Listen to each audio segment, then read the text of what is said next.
Andrew, you spoke before about the importance of changing our filter on a regular basis, but how do we do that? All right, well, first we need to identify the type of furnace you have and then the type of filter you have. So one thing we do as a company is we always put a filter outside of the furnace. Now, for presentation purposes, this is a little higher up, but normally the filter sits just to the right or left of the furnace. In this case, we're over here. So what we're going to want to do is pop this off. This is just a special cover just to protect the filter. And then we've got our filter here. So we want to first pull it out. Now this one here is relatively clean.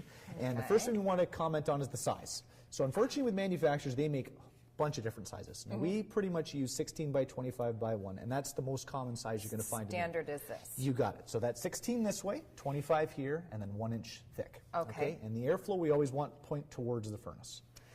Oh, okay. So that's another technique, and most of them will actually put it on there. Now, the one thing people sometimes forget to do is I write the date on it when I change the filter at my house and what I recommend a lot of clients to do. Yes, which we have here. You got it, okay? Because that's one thing you want to do because you tend to forget. How often did it change it? And I want people to get in the habit coming down here and just doing a little walkthrough, making sure it's okay.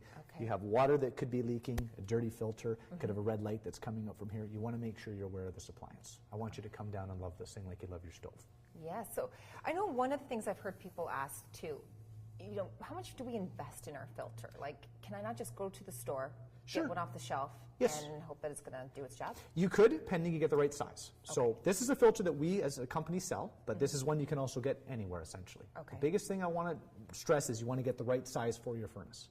So you want to ensure that you have taken the filter with you, and when you're going there, maybe buy 2 or 3 different types. Experiment, see which one works for you.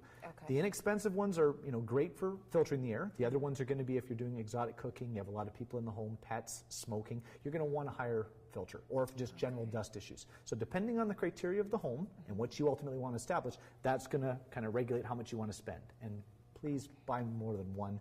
You're going to need it. Most clients will go and make one trip, stop and buy an $8 cappuccino and then come home, buy a few filters. So invest in our filters because it's very important.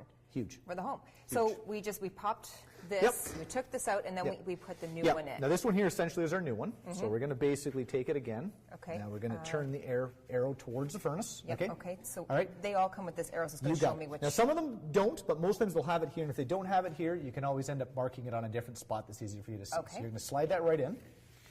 Simple as that. And then this guard, you're going to basically just pop it right into place. Simple.